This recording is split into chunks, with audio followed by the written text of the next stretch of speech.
Hey everyone. Today we're diving into something both powerful and a bit mysterious. Telegram scraping with Apify's Telegram scraper. Yeah, and it's not just about extracting data. It's about understanding what that data means and how it's being used. Responsibly, of course. So, first things first, this Telegram scraper built on Apify basically lets users collect messages, usernames, group info, and more from public Telegram groups and channels. Right. Emphasis on public.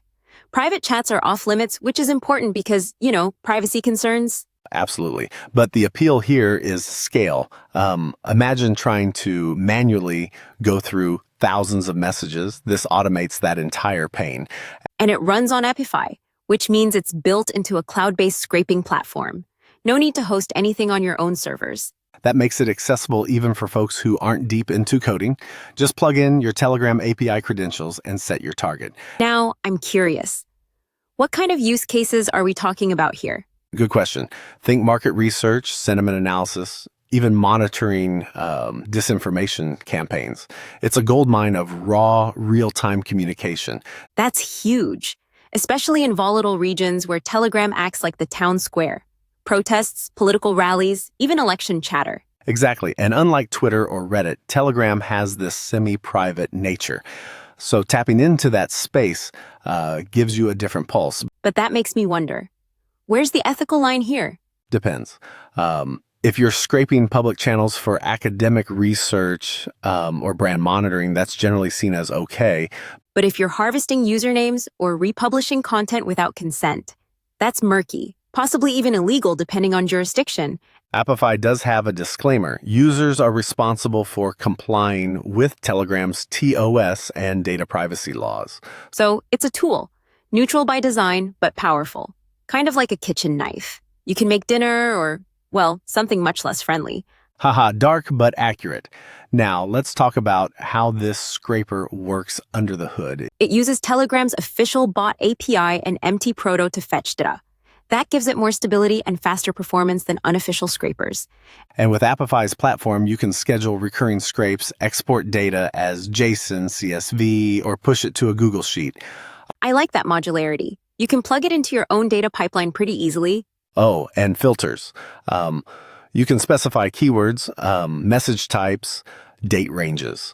So it's not just bulk scraping, it's selective. That's a game changer. Imagine tracking how a meme spreads across different Telegram groups.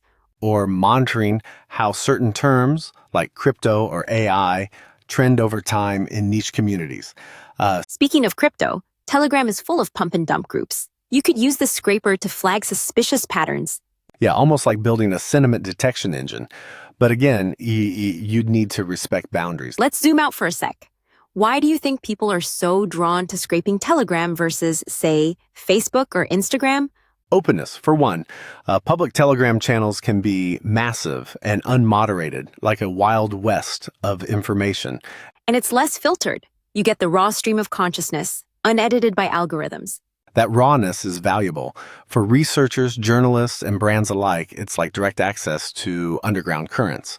But with that comes noise. Conspiracy theories, spam, low-quality chatter. True, that's where post-processing and NLP come in. The scraper gets you the data, but cleaning and interpreting it is where the magic happens. Any cool applications you've seen?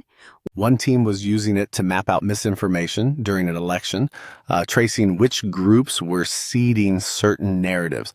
That's like digital epidemiology, tracking how an idea virus spreads. Exactly. Another example, marketers listening to customer feedback in niche crypto groups before launching a product. Smart. Skip the surveys, listen where the conversations actually happen. But let's not pretend it's foolproof. You still deal with Telegram bans, CAPTCHAs, or groups suddenly going private. Yeah, the scraper's not a mind reader. If a group closes, you're out of luck. That's why regular monitoring is key, and Apify supports that with scheduling and retrieves. So let's say someone wants to get started. What do they need? A Telegram API ID and hash. You can get that from Telegram itself. Then you plug that into the Apify scraper settings. And you choose the target, group link, keyword, or username. Hit run, and it starts fetching messages.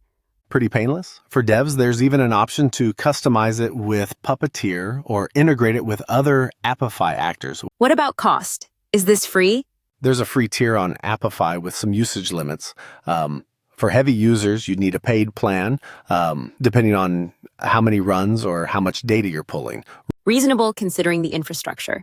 Plus, you get logs, run history, and data storage. Now, one thing that surprised me, so you can even scrape stickers and reactions. Really? That opens up some fun analysis, like sentiment via emoji. Or tracking which stickers go viral. Someone's probably already building a sticker trend report. I'd read that. But jokes aside, this scraper does raise questions about digital ethics. Yeah, and it's good those conversations are happening. Power without oversight is a slippery slope. So the takeaway here, Use it wisely, scrape responsibly, and remember, with great data comes great responsibility. nice. All right, folks, that's it for today. Got questions about Telegram scraping? Hit us up. Or better yet, try the scraper yourself. Just make sure you're not creeping where you shouldn't be. Catch you next time. Same feed, different rabbit hole.